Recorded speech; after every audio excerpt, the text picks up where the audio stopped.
Hello students, फोनोन्स institute के YouTube channel में आपका स्वागत है। आज की वीडियो में मैं डिस्कस करूंगा उत्तराखंड सहायक अध्यापक एलटी मैथमेटिक्स में 2015 में फिजिक्स के क्वेश्चंस का डिटेल सॉल्यूशंस। इससे प्रीवियस वीडियो पार्ट 7 में मैंने डिस्कस किया था क्वेश्चंस टिल 42 तक। ठीक है, तो आज की वीडियो स्टार्ट करते हैं क्वेश्चन 43 से। ठीक है, so question 43 is that a tuning fork vibrates with two beats. ये very important. Beats means the rise and down of amplitude of sound wave is known as beat. एक beat कहेंगे उसको, एक down एक fall को एक beat कहते हैं. A tuning fork vibrate with two beat in 0.0 second. ठीक है, 0.0 सेकेंड। तो हमको फ्रीक्वेंसी पूछ रहा है, तो जो हमारे पास जो फ्रीक्वेंसी होता है न्यू 1 क्या होता है, टाइम पीरियड होता है। इन क्वेश्चन में हमको ये मेंशन है कि जो 0.04 सेकेंड 1/t निकालना है आपको। 0.04 सेकेंड में कितने बीट वाइब, कितने 2 बीट, तो मुझको तो 1 सेकेंड की बात करनी है ना। तो फ्रीक्वेंसी क्या होता है, the number of beats in 1 second. इसी को हम क्या बोलेंगे, फ्रीक्वेंसी बोलते हैं। 1 सेकेंड में क्या होगा हमारे पास 2/0.04 बीट आ जाएगा। अगर हम इसे फर्दर सॉल्व करेंगे तो ये 0 आ जाएगा, 5 4 जा 20, ठीक है, 4 5 जा 20 और ये 0 50 हर्ट्ज। तो फ्रीक्वेंसी कितना आ जाएगा हमारे पास, एक बेसिक सा क्वेश्चन है। ठीक है, तो फ्रीक्वेंसी का कॉन्सेप्ट आना चाहिए। Frequency is the correct answer of frequency is 50 hertz. कितना, 50 हर्ट्ज। कितना आंसर आ जाएगा, 50 hertz is the correct answer of this question which is present on option A. ठीक है, now moving on question number 44। 44 angle between wave velocity and particle velocity of a longitudinal wave। ठीक है, सबसे first क्या आता है कि हमारे पास ये लॉन्गिट्यूडनल वेव होती क्या है। ठीक है, क्वेश्चन इज दैट कि what is the longitudinal wave. तो longitudinal wave are those wave which is produces when the particles of medium, when the ये जो मीडियम के पार्टिकल है to and fro, to and fro, to and fro, to and fro, इस तरीके से to and fro, to and fro. और ये क्या है, ये है direction of wave propagation. Direction of wave propagation, wave यहाँ को चल रही है और पार्टिकल क्या है, the direction of wave propagation is same as the vibration of the medium particle. ठीक है, जब भी क्या होगा, when the particles of the medium, when the particles of the medium vibrate,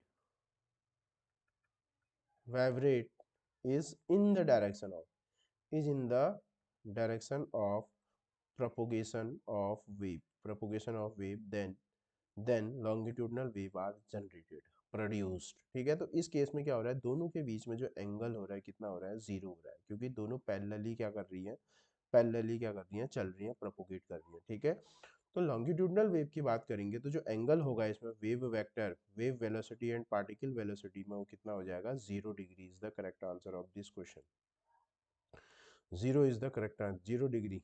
ठीक है, तो एंगल कितना होना चाहिए, एंगल हियर मेंशन 0 डिग्री। ठीक है, so the correct answer of this question is 0 which is present on option C।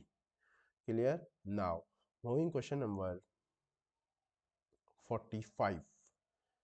45 is that the center of gravity CG of three particles placed at the vertices of triangle। ये पता ही है हमको।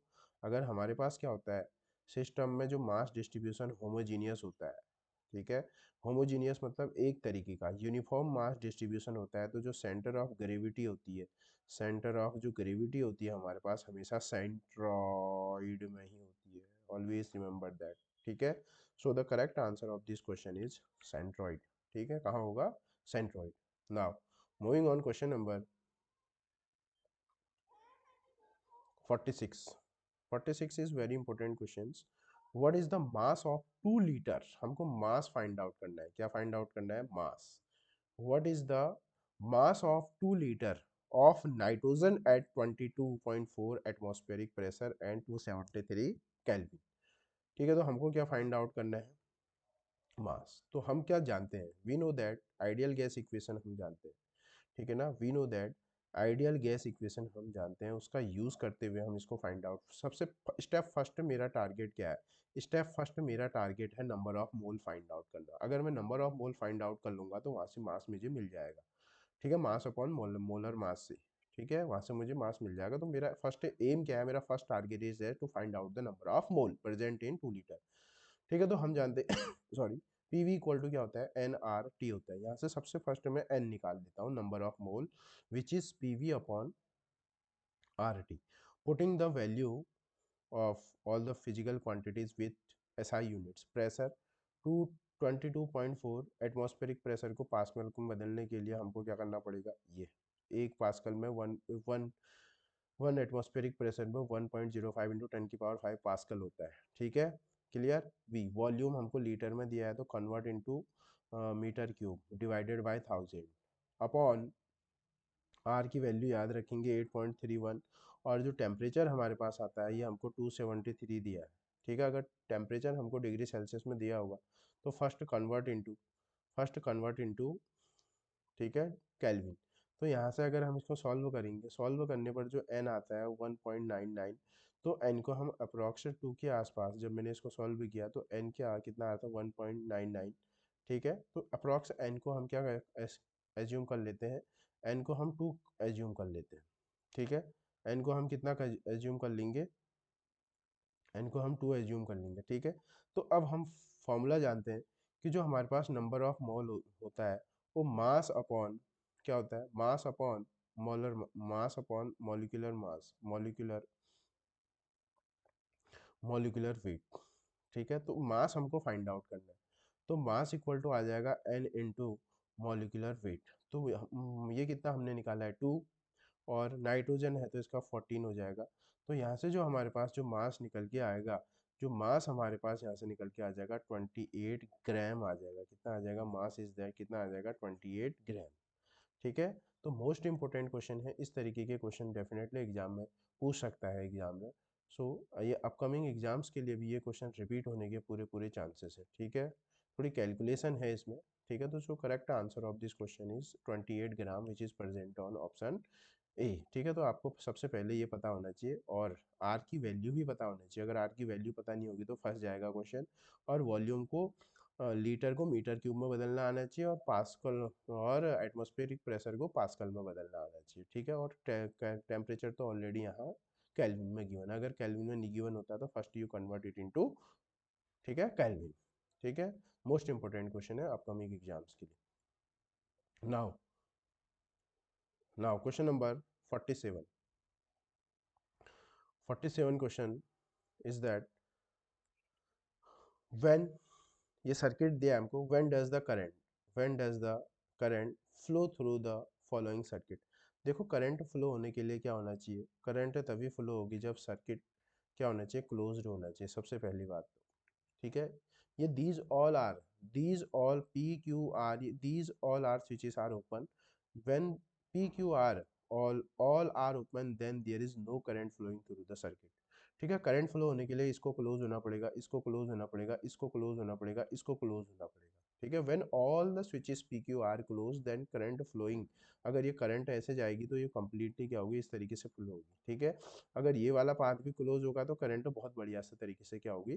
Flow होगी, ठीक है। तो यही concept है, करंट फ्लो होने के लिए सर्किट को क्लोज होना पड़ेगा। तो पी क्यू आर देखो, P Q R should be closed, ये क्या होनी चाहिए? क्लोज्ड होनी चाहिए, तभी क्या होगा? करंट क्या होगा? फ्लो होगा, ठीक है। So the correct answer of this question is A, which is, ठीक है, A is the correct answer. P Q R should be closed, ठीक है। ये ओपन में होगा नहीं ऑलवेज, कभी ऑलवेज तो हो ही नहीं सकती, नन ऑफ दिस नहीं हो सकती, ठीक है।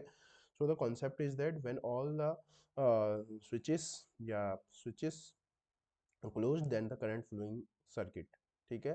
सो द आज की वीडियो में हमने डिस्कस किया 5 क्वेश्चंस 42 टू 47, ठीक है। These are most very very most important questions from LT 2015 के प्रीवियस ईयर क्वेश्चंस को मैंने पार्ट 9, ये पार्ट 9 तक मैंने लगभग सभी फिजिक्स के क्वेश्चन क्या किए थे उसमें कंप्लीट करा दिए थे।